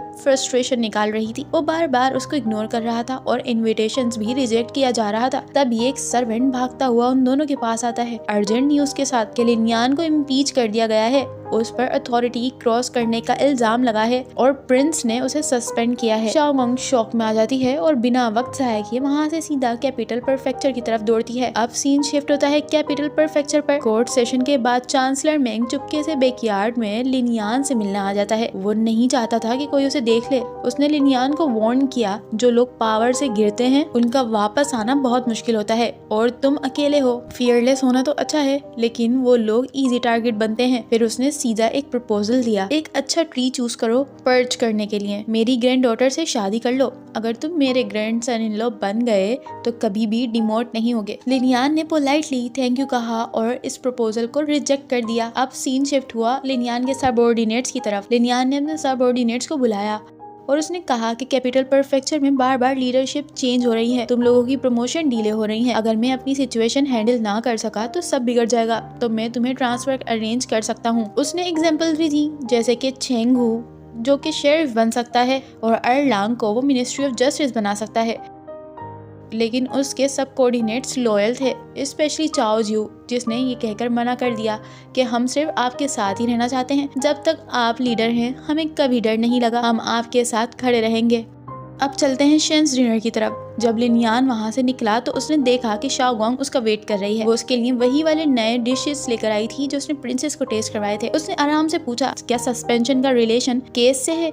क्या प्रिंस चाओ इन्वॉल्व है? उसने कन्फेस किया कि उसने प्रिंसेस के मेंशन में ये न्यूज सुन ली थी, तभी वो यहाँ पर जल्दी से आई है, लेकिन फैमिली को नहीं बताया ताकि वो टेंशन न लें। वो उसको मोटिवेट करने की कोशिश कर रही थी, लेकिन लिनियान का कंसर्न तो कुछ और था। उसने कहा, तुम्हारी फैमिली का मेरे साथ कनेक्शन तुम सबको डेंजर में डाल सकता है, अपनी सेफ्टी पहले रखो। शाओगुआंग ने सीधा मना कर दिया और कहा कि फैमिली कभी भी सेल्फ प्रिजर्वेशन चूज नहीं करती जब अपना कोई डेंजर में हो। अब एक शॉकिंग ट्रुथ रिवील होता है लिनियान पर। यूसान, उनका नया शेफ, एक्चुअली प्रिंस चाओ का एजेंट था। उसके पेरेंट्स को फैंगलिंग टाउन में होस्टेज बनाया गया था। इसी वजह से उसने यूनलाय तेवरन का ट्रैप में इंफॉर्मेशन लीक की। शाओगुआंग ने कहा कि अगर हम उसके पेरेंट्स को रेस्क्यू कर लेंगे तो यूसान विलिंगली टेस्टिफाई करेगा प्रिंस चाओ के अगेंस्ट। लिनियान ने ये पूछा कि क्या तुम उस पर ट्रस्ट करती हो? वो काफी कॉन्फिडेंट थी और कहती है कि मैं लोगों को पहचान सकती हूँ। लिनियान ने उसकी बात मान ली। उसने डिसाइड किया कि वो फैंगलिंग टाउन जाएगा। अब ये सारी बातें खत्म करके शाओगुआंग जा रही होती है, लेकिन उसे फील होता है कि अभी कुछ और कहना बाकी है। वो तेज बारिश में वापस दौड़ती हुई यूशुई मैनर की तरफ जाती है। उधर लिनियान अकेला था। उसके बचपन के फ्लैशबैक्स उसको टॉर्चर कर रहे थे। उसे याद आता है कि प्रिंस चाओ ने उसे रेस्क्यू किया था। वो प्रिंस चाओ को अपना फादर समझ रहा था और फादर फादर चीख रहा था। इसी वजह से प्रिंस चाओ ने अपनी स्वॉर्ड नीचे की और उसे अडॉप्ट कर लिया। उसका नाम यान रखा। मार्शल आर्ट्स की ट्रेनिंग पर्सनली अरेंज की। बेस्ट मास्टर्स के पास भेजा। वो एक नोबल और राइटियस इंसान इंसान लग रहा था, लेकिन सच तो कुछ और था, क्योंकि प्रिंस चाओ का प्यार सिर्फ इसलिए था क्योंकि लिनयान उसके मर चुके एल्डेस्ट सन ली शेंग जैसा दिखता था। दोनों के नाम का मीनिंग भी ब्राइटनेस था। उसका कोर्टेसी नेम अनरान भी असल में ली शेंग के लिए सोचा गया था। और सबसे हॉरिफाइंग ट्रुथ ये था कि प्रिंस चाओ उसकी पूरी फैमिली के मैसेकर का जिम्मेदार है। 17 साल तक जिस इंसान को वो अपना फादर समझ रहा था वो ही उनका किलर निकला। लिनयान ये सब सोच सोच कर टूट चुका था। शाओगोंग उसको कंसोल करती है, 17 साल तुम जिंदा रहे हो सिर्फ इसलिए क्योंकि तुमने ली शेंग जैसे दिखते हो। अगर तुम्हें सच पहले पता चल जाता तो शायद तुम कभी खुश रह ही नहीं पाते। और तुम्हारी और मेरी दोनों की फैमिली ये चाहती है कि तुम सिर्फ रिवेंज के लिए ना जियो। अब जब तुम सब जानते हो तो तुम खुद को डिफेंड कर सकते हो। ये सेलिब्रेट करने वाली बात है। लिनयान उसे जित्साई कहकर बुलाता है, जो कि उसका निकनेम है, और ये प्रॉमिस करता है कि सब कुछ सेटल कर देगा, उसे प्रोटेक्ट करेगा, और जब सब कुछ खत्म हो जाएगा तो वो ऑफिशियली उसे प्रपोजल देगा। लेकिन शाओगोंग धीरे से कहती है, मैं वो नहीं हूँ जिसे तुम्हें प्रपोज करना चाहिए। और फिर रिवील होता है उसका सीक्रेट। वो और उसकी फैमिली एक जगह से आए हैं जिसका नाम है फ्यूचर विलेज। शाओगोंग लिनयान को एक्सप्लेन करती है वो और उसकी फैमिली फ्यूचर से आए हैं, 1000 साल बाद के टाइम से। यूशुई मैनर असल में उनका एंसेस्ट्रल होम है। एक्सीडेंट ने उन्हें इस एरा में ट्रांसपोर्ट कर दिया है। उसने कन्फेस किया, मैंने फेक फियोंसे बनकर यूशुई मैनर में एंट्री ली थी। मैं वापस अपने टाइम में जाना चाहती थी, लेकिन कई बार ट्राई करने के बाद फेल हो गई। और सबसे शॉकिंग लाइन कि तुम मेरे एंसेस्टर हो। यूशुई मैनर असल में तुम्हारा ही घर था। और मेरे ग्रैंडफादर जो कहानियां सुनाया करते थे, जिन एंसेस्टर्स की कहानियां सुनाया करते थे, वो असल में लिनयान की स्टोरीज थी। इसलिए उसे सब कुछ पता था। लिनयान के लिए ये सब कुछ सुनना काफी ज्यादा मुश्किल था। शाओगोंग वापस डिनर जाकर नॉन स्टॉप क्लीनिंग करने लगती है अपने दर्द सप्रेस करने के लिए। शाओजी मजाक में कहता है कि डिनर इतना क्लीन कैसे लग रहा है। फादर परेशान हो रहे थे और मदर समझ जाती है कि अडल्ट जब हर्ट होते हैं तो खुद को पनिश करते हैं। मीनवाइल लिनयान अपनी स्टडी में सर्च करता है। उसे वो छोटी रूलर मिलती है जिसमें शाओगोंग का नाम लिखा हुआ था। उसी टाइम लिू चैंग वहाँ पर आता है और न्यूज देता है कि यूनलाई तेवरन का एक कार्ट उस रात सिटी से निकला था जब चाओ शुनजी डिसअपियर हुआ था। गेट गार्ड ने अलाउ किया क्योंकि एक पैलेस इनज इन्वॉल्व था, नोबल कॉन्सर्ट 2 का सपोर्टर। लिनयान समझ गया कि चाओ शुनजी उस कार्ट में था। उस रात वो सीक्रेटली एक सप्लाई कार्ट को फॉलो करता है। वर्कर्स बात कर रहे थे, सुबह तक फेंगलिंग टाउन गुड्स पहुंच जाएंगे। लिनयान विस्पर करता है कि फेंगलिंग टाउन दोबारा। फेंगलिंग टाउन में ही प्रिंस चाओ का सीक्रेट बेस है। वो डिसाइड करता है कि सुबह एम्पेरर से मिलकर सीधा फेंगलिंग टाउन जाएगा। लियू चैंग को ऑर्डर देता है कि युंगान में रहकर शेन फैमिली को प्रोटेक्ट करे। जी लिनयान के स्टडी में आया। लियू चैंग ने उसे बताया कि लिनयान ऑलरेडी फेंगलिंग टाउन के लिए निकल चुका है। शाओ जी काफी हैरान हो गया। फिर उसने क्लेम किया कि वो फेंगलिंग टाउन को बहुत अच्छी तरह से जानता है क्योंकि वो वहाँ स्ट्रगल सर्वाइव कर चुका है और उसे every inch of that land और उसके कस्टम्स पता है। उसने जोर दिया कि लिनयान की मदद करने के लिए उससे बेहतर कोई इंसान नहीं मिलेगा। लियू चैंग ने कोशिश की कि शाओजी को रोका जाए। उसे लिनयान की क्लीन इंस्ट्रक्शंस याद दिलाई कि शेन फैमिली को प्रोटेक्ट करना है और उसने शाओगोंग से भी कहा कि अपने भाई को रोक ले। लेकिन शाओगोंग भी स्ट्रॉन्ग डिसीजन ले चुकी थी और उसने कहा कि वो भी फेंगलिंग टाउन जाएगी ताकि लिनयान की हेल्प की जा सके। लिनयान सक्सेसफुली फेंगलिंग टाउन एक कोर्टयार्ड में छुपकर घुस जाता है, सीक्रेट सिंबल्स को फॉलो करता हुआ, और उसने एक अंडरग्राउंड चैम्बर भी लोकेट कर लिया जहां पर उसे वीपन्स और सोल्ट का एक बहुत बड़ा कैच मिलता है। उसके लिए रिलीफ की बात थी कि शुनजी भी वहां पर कैप्टिव था। लिनयान ने जल्दी से शुनजी को फ्री करवाया। शुनजी ने कंफर्म किया कि वो अनहार्म्ड है और बताया कि दूसरे होस्टेज भी हैं यहाँ पर, जिनमें से यूसान के पेरेंट्स भी हैं, मगर वो लोग फेंगलिंग टाउन के किसी और प्लेस पर रखे गए हैं। जब वो बाहर निकले, लियांग वहाँ पर उन दोनों का वेट कर रहा था। लियांग लिनयान का मजाक उड़ाने लगता है और कहा कि वो लिनयान को लुयुन से ज्यादा अच्छी तरह समझता है। उसने अपने सोल्जर्स को ऑर्डर दिया कि उस आदमी को मार दो जिसे प्रिंस चाओ ने सिर्फ इसलिए स्पेयर किया था क्योंकि वो लियांग का एल्डेस्ट ब्रदर ली शेंग जैसा दिखता था। लिनयान और शुनजी ने बहादुरी से सोल्जर्स की बड़ी तादाद का सामना किया। लियांग खुद बीच में आ जाता है और चैलेंज कर देता है कि वो पर्सनली डिसेबल करेगा लिनयान को। अब उन दोनों का डुएल स्टार्ट हो जाता है। इस डुएल में दोनों को चोट आती है। लियांग लिनयान के पेट पर स्टेप कर देता है और दूसरी तरफ लिनयान से लियांग के फेस पर एक कट लग जाता है। लेकिन इस फाइट में लिनयान को एक अपर हैंड मिल गया जिससे उसे एक ओपनिंग मिली और वो शुनजी के साथ वहाँ से एस्केप कर गया। वो दोनों रात भर भागते रहे। लिनयान का काफी ज्यादा खून बह गया था। सुबह सुबह एक फॉरेस्ट में पहुंचे जहाँ उनकी मुलाकात शाओगोंग और शाओजी से हुई। थकावट और कॉन्स्टेंट ब्लीडिंग की वजह से लिनयान सीधा शाओगोंग के आर्म्स में कोलैप्स हो जाता है। उसने कमजोर आवाज में शाओगोंग को बताया कि यूसान के पेरेंट्स फेंगलिंग टाउन में किसी और लोकेशन पर होल्ड किए गए हैं। शुनजी को उनकी लोकेशन पता है। उसने कहा कि छेंगू को दूसरों के साथ भेजा जाए ताकि उन्हें रेस्क्यू किया जा सके। शाओगोंग ने उसे तसल्ली दी कि लियू चेंग करीब ही है, आ रहा है, बस उसे अपनी आंखें खुली रखनी है।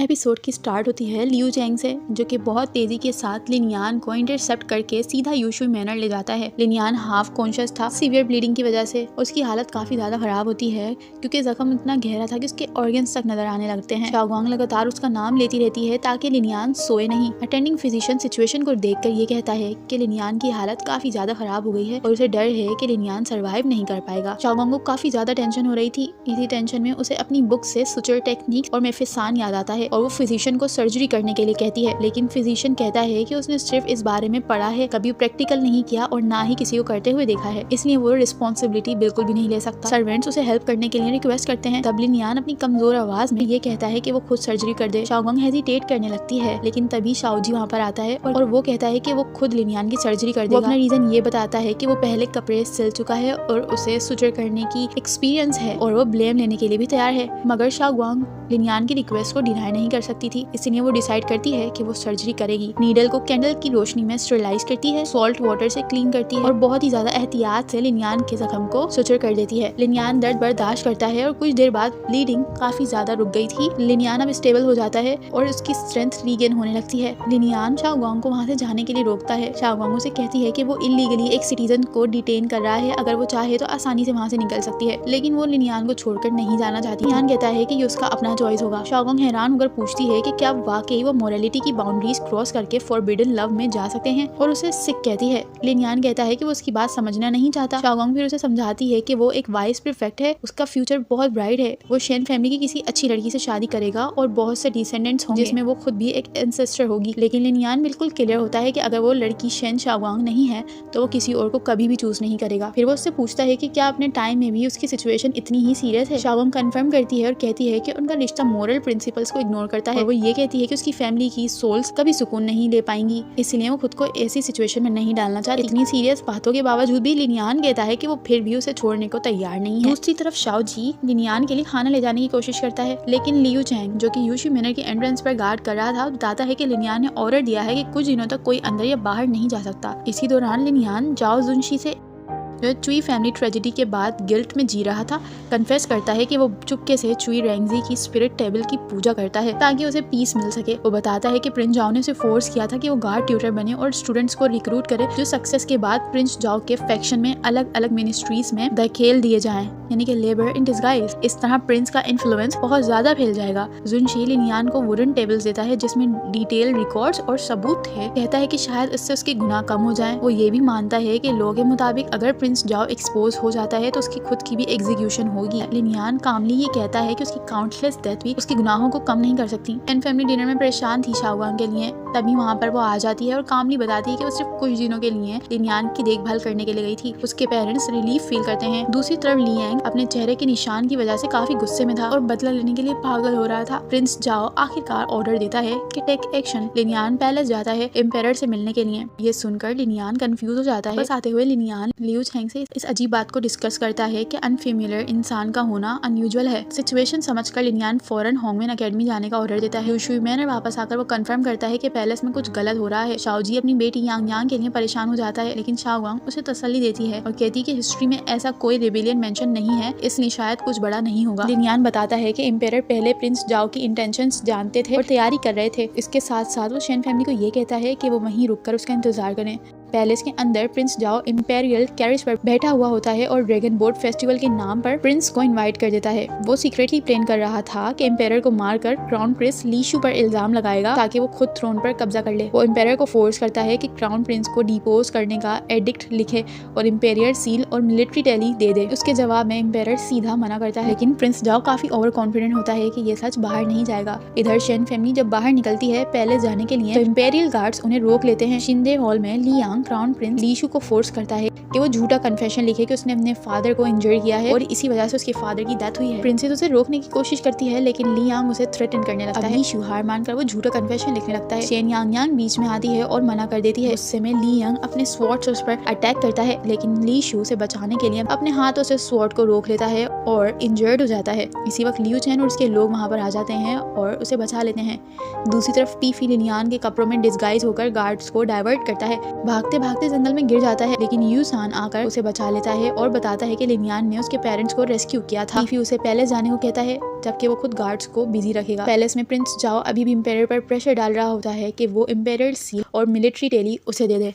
प्रिंसेस फू हुई शुआंगजांग हॉल में बाहर आती है और प्रिंस जाओ को ओपनली ट्रेटर और गद्दार बोलती है। उन्होंने कहा कि वो इम्पेरर की तरफ से आई हैं और उनके पास इम्पेरियर सील भी है। उन्होंने ये भी बोला कि ली क्लैन की सब लोगों को राइट है कि प्रिंस जाओ को उनके क्राइम के लिए पनिश करे। जो भी उसको रोकेगा उसे भी सेम पनिशमेंट दी जाएगी, लेकिन जो सरेंडर कर देगा उसे माफी मिल सकती है। प्रिंस जाओ फौरन बाहर आता है। उसने देखा कि एक बंदा लिनियान के कपड़ों में प्रिंसेस के साथ खड़ा हुआ है। उसने समझा कि लिनियान है, जो उसको लग रहा था कि अब मर चुका होगा, तो वो उसे मारने के लिए आगे बढ़ता है, लेकिन पता चलता है कि वो इंसान तो पीफी है। ये देखकर प्रिंस जाओ ने गार्ड्स को ऑर्डर दे दिया कि वो प्रिंसेस को मार दे और इम्पेरियर सील उससे ले ले। वो पीफी पर गुस्सा करने लगता है, जिसे वो लिनियान समझ रहा होता है। बोलता है कि मैंने तुम्हें 17 साल पाला और तुम ऐसे निकले। उसने उसे डेथ का ऑर्डर दे दिया। फीफी ने बताया कि वो लिनियान नहीं है। दूसरी तरफ लिनियान ने लुयुन को पकड़ रखा था और बोला कि अगर प्रिंस जाओ जीत गया तो वो किसी को भी जिंदा नहीं छोड़ने वाला। जो लोग सच जानते हैं। लिनियान उसी टाइम एक फेक लॉ बनाता है, आर्टिकल 13, और बोला कि जो लोग सच बताएंगे उनकी सजा कम हो सकती है। अपनी जान बचाने के लिए लुयुन ने बताया कि प्रिंस जाओ और नोबल कॉन्सर्ट 2 के सीक्रेट लेटर्स फुई मैनर के स्टडी में छुपे हुए हैं। फिर लिनियान ने रिवील किया कि एक्चुअली ऐसा कोई आर्टिकल है ही नहीं, उसने बस उसे ट्रिक किया था। पैलेस के अंदर अचानक गार्ड्स ने प्रिंस चाओ को घेर लिया। इम्पेरर ने बताया कि सब कुछ पहले से ही प्लान था और उन्होंने उसे ट्रैप किया है। उन्होंने गार्ड्स को रेडी रखा था और लिनियान ऑलरेडी एविडेंस लेने सुशुई सिटी निकल चुका था। प्रिंसेस फूही ने मिलिट्री टेली दिखाया और प्रिंस चाओ को अरेस्ट करने का ऑर्डर दे दिया। अब इस कियोस में लियांग अपने लोगों के साथ आ गया। फाइट स्टार्ट हो गई और उसी फाइट में प्रिंस चाओ और लियांग दोनों भाग जाते हैं। लियू चैंग ने शेन फैमिली को सेफली वहां से बाहर निकाला। जब वो भाग रहे थे,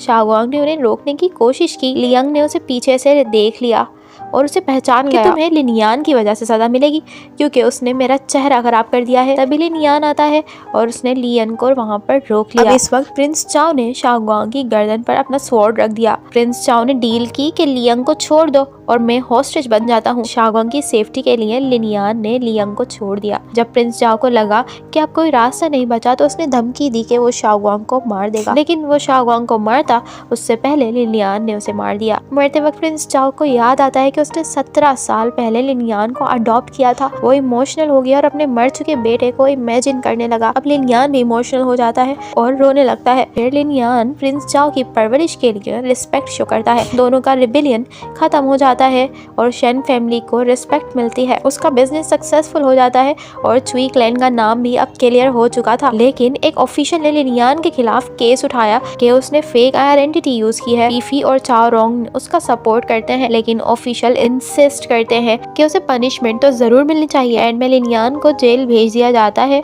और उसे डेथ सेंटेंस मिलती है। शाओगुआंग रात को उसके लिए खाना लेकर जेल जाती है। हर फैमिली मेंबर ने उसके लिए एक डिश बनाई थी। लिनियान इमोशनल हो जाता है और उसे कहा कि अपनी जान रिस्क में न डाले, लेकिन शाओगुआंग उसकी इस बात को इग्नोर कर देती है। अब नेक्स्ट डे शाओगुआंग ने प्रिंसेस फूहुई से हेल्प ली। उसे पता चला कि इम्पेरर उसे मारना नहीं चाहता, बस लॉ का इशू है। तो उसने प्लान बनाया कि वो लिनियान से शादी करेगी ताकि उसे लीगल प्रोटेक्शन मिल जाए। कोर्ट में पीफी ने अनाउंस किया कि लिनियान और शाओगुआंग इंगेज है। प्रूफ भी दिखाया गया और आखिर में लिनियान को फ्री कर दिया जाता है। बाद में इम्पेरर ने उनके पोर्ट्रेट्स बनवाए। शाओगुआंग का पोर्ट्रेट थोड़ा फनी सा लग रहा था, तो लिनियान ने उसे फिक्स किया। एंड में शाओ जी को ये पता चलता है कि उनका असल एंसेस्टर पीफी है, लिनियान नहीं। इसका मतलब शाओगुआंग और लिनियान रिलेटेड नहीं है, तो वो इजीली शादी कर सकते हैं। कोर्ट की स्टार्ट होती है लिनियान की शादी से। बिल्कुल रॉयल लेवल सीन होता है। लोग रास्ते में खड़े होकर बातें कर रहे थे कि एक मर्चेंट की बेटी लेडी शाओगुआंग के लिए इतनी ग्रैंड शादी, और वो भी ऐसा आदमी जो 26 साल से अकेला है। मतलब ऑब्वियसली वो उसे बहुत ज्यादा चेरिश करता होगा। गेट पर शाओ जी रेडी खड़ा था लिनियान को टेस्ट करने के लिए। लिनियान के अटेंडेंट्स फुल कॉन्फिडेंस में बोल रहे थे कि उनका मास्टर बहुत ज्यादा इंटेलिजेंट है। पीफी भी आ जाता है और अब वो प्रमोट हो चुका था वाइस सेंसर इन चीफ। उसे आगे बैठने को बोला जाता है, लेकिन वो पोलाइटली मना करता है और कहता है कि वो अभी भी एल्डर्स या प्रिंसेस के लेवल का नहीं है। लेडी जिंगवेन भी आती है और कहती है कि उसे हमेशा लगता था कि लिनियान जिंदा है। बचपन से वो थोड़ा नोटी और गैजेट्स का शौकीन था। फिर शादी के रिचुअल्स स्टार्ट होते हैं। एल्डर्स को रिस्पेक्ट दी जाती है, मीट शेयर किया जाता है इक्वलिटी के लिए, वाइन पीना बॉन्ड के लिए, और फाइनली सेरेमनी कंप्लीट हो जाती है। और फिर सीन नेक्स्ट डे पर शिफ्ट हो जाता है। लिनियान ऑफिस जाता है, सब उसे कांग्रेचुलेट कर रहे थे, कहते हैं कि उसकी वजह से उनकी सैलरी भी इंक्रीज हो गई है। शाओगवांग भी आती है और एक न्यू डिश इंट्रोड्यूस करती है, 10 फ्लेवर क्रैब। जैसे कि नाम से पता चल रहा है, शाओगवांग की इस नई डिश में 10 स्टाइल्स हैं। वो बताती है कि उसके पेरेंट्स जियांगनान गए हैं न्यू क्यूजीन एक्सप्लोर करने के लिए। शाओजी भी बिजी है अपनी नए डिनर ब्रांच में, वहाँ वो चिल्ड्रन लंच बॉक्सेस को प्रमोट कर रहा है। मदर्स उसकी तारीफ करती हैं और अब उनके बच्चे हेल्दी और क्यूट मील्स एंजॉय कर रहे हैं। स्कूल में यांग टॉप करती है और कहती है कि लर्निंग रिजिड नहीं होनी चाहिए, खुद समझना चाहिए, ब्लाइंडली फॉलो नहीं करना चाहिए। प्रिंसेस उसकी बात से काफी इंप्रेस हो गई थी। फिर पीफी और प्रिंसेस का इमोशनल सीन आता है। प्रिंसेस कहती है कि अब तुम अफोर्ड कर सकते हो अपनी माँ को अपने पास लाना। पीफी अपनी लाइफ प्रिंसेस को एक्सप्लेन करता है, इन सब चीजों को उसकी माँ ने कैसे सर्वाइव किया। वो कहता है कि वो शादी नहीं कर सकता, कि वो किसी और को मजबूर नहीं करना चाहता, कि वो उसकी माँ की जिम्मेदारी उठाए। प्रिंसेस कहती है कि अगर वो उसे एक्सेप्ट करे तो सब सॉल्व हो सकता है, लेकिन पीफी मना कर देता है और कहता है कि वो उसकी लाइफ में हार्डशिप्स नहीं लाना चाहता। फिर वो ये कन्फेस करता है कि मैं तुम्हें पसंद करता हूँ, लेकिन फिर भी ये कहता है कि वो सिर्फ उसका सबऑर्डिनेट ही रहेगा। पूरा साल गुजर गया था और मिड ऑटम फेस्टिवल आता है। लिनियान और शाओगवांग दोनों मिलकर मून केक्स बनाते हैं। वो उसे मॉडर्न वर्ड सिखाती है, डैड, मॉम, क्यूकम्बर्स एक्सेट्रा। जब वो पूछती है कि वो उसे क्या बुलाता है तो वो पोलाइटली कहता है स्वीट हार्ट। वो कहती है कि अब तुम बिल्कुल मॉडर्न हो गए हो। फैमिली डिनर होता है, सब एंजॉय कर रहे होते हैं, तभी लोगों की चिल्लाने की आवाज आती है क्योंकि बाहर आग लग गई थी। आग पूरी गली में फैल जाती है। लिनियान इमीडिएटली कंट्रोल लेता है और सबको रेस्क्यू करने में लग जाता है। सब मिलकर आग बुझाने की कोशिश कर रहे थे। तब पता चलता है कि यांग तो अंदर फंसी हुई है। सब अपनी जान रिस्क में डालकर रेस्क्यू करते हैं। इसी दौरान शाओजी पर रूफ गिर जाता है और उसे अपने ग्रैंडफादर की स्टोरी याद आती है कि उनकी फैमिली एक आग में मर गई थी। शाओगवांग आग से लड़ रही होती है, तब वो लियांग को देखती है जो जानबूझकर सब कर रहा था। पेरेंट्स उसे बताते हैं कि ये ही वो एंड है कि जब उन लोगों की टाइमलाइन को लाइट करेगी और वो सब के सब अपनी टाइमलाइन में वापस चले जाएंगे, लेकिन वो इग्नोर करती है और लियांग के पीछे जाती है। यांग मिल जाती है मगर अनकॉन्शियस होती है, लेकिन लियांग उसे हॉस्टेज बना लेता है। सब फैमिली मेंबर्स अपनी जान ऑफर कर देते हैं उसके बदले, लेकिन लियांग कहता है कि उसका टारगेट सिर्फ और सिर्फ लिनियान है। लियांग चाहता है कि वो लिनियान की डेथ देखे। वो उसे एक रूम में ले जाता है। शाओगवांग उसे एक समझाने की कोशिश करती है कि उसकी जेलसी और पेन उसकी फैमिली और लिनियान से रिलेटेड है, लेकिन लियांग मना कर देता है और अटैक करने लगता है। तभी लिनियान आता है, दोनों की फाइट स्टार्ट हो जाती है। लियांग गिर जाता है मगर लिनियान उसे पकड़ लेता है, लेकिन लियांग उसे फिर भी नीचे खींचने की कोशिश करता है। शाओगवांग पूरी स्ट्रेंथ से लिनियान को वापस खींच लेती है। उस मोमेंट पर वो समझ जाती है कि लिनियान ने पहले भी उसे बचाने के लिए कितना पेन झेला है। फिर रियलाइजेशन होती है कि ये सब उनका डेस्टाइन एंड है। वो मरेंगे नहीं बल्कि अपनी टाइमलाइन में वापस चले जाएंगे। रेस्क्यू टीम नीचे खड़ी थी, लिनियान को वहाँ से जंप करना होगा। शाओगवांग रोकर उसे अपनी फीलिंग्स बताती है, उसे किस करती है और फिर उसे नीचे पुश कर देती है और खुद धीरे धीरे लाइट में डिसअपियर हो जाती है। नेक्स्ट डे लिनियान उसे हर जगह ढूंढता है, लेकिन कुछ नहीं मिलता। लोग कहते हैं कि शेन फैमिली कभी एग्जिस्ट ही नहीं करती थी। वो सब भूलने लगता है, इसीलिए वो उनकी याद में डिनर वापस बना देता है। काफी साल गुजर जाते हैं और अब लिनियान काफी ओल्ड हो जाता है, लेकिन शाओगवांग कभी वापस नहीं आती। और फिर एक दिन सब याद करते करते कि कैसे उसने शेन फैमिली और शाओगवांग के साथ टाइम स्पेंड किया था। उसी इमोशनल मोमेंट में उसकी डेथ हो जाती है। मॉडर्न टाइमलाइन में शाओगवांग उठती है अपनी फैमिली के साथ। सब कहते हैं ये सिर्फ एक ड्रीम था, लेकिन वो जानती थी कि वो सब कुछ रियल होता है। वो डायरी लिखती है और रोने लगती है और कहती है कि उसने लिनियान की पूरी जिंदगी देखी। एक दिन वो एंसेस्ट्रल टेम्पल जाती है और अचानक कोई उसका नाम लेता है। जब वो मुड़कर देखती है तो एक आदमी बिल्कुल लिनियान जैसा वहाँ पर खड़ा हुआ था। वो कहता है कि उसने भी एक स्ट्रेंज ड्रीम देखा है जिसमें उसने शाओगवांग को देखा था। दोनों एक दूसरे को देखते हैं रोते हुए और स्टोरी यही इमोशनल पीक पर जाकर एंड हो जाती है।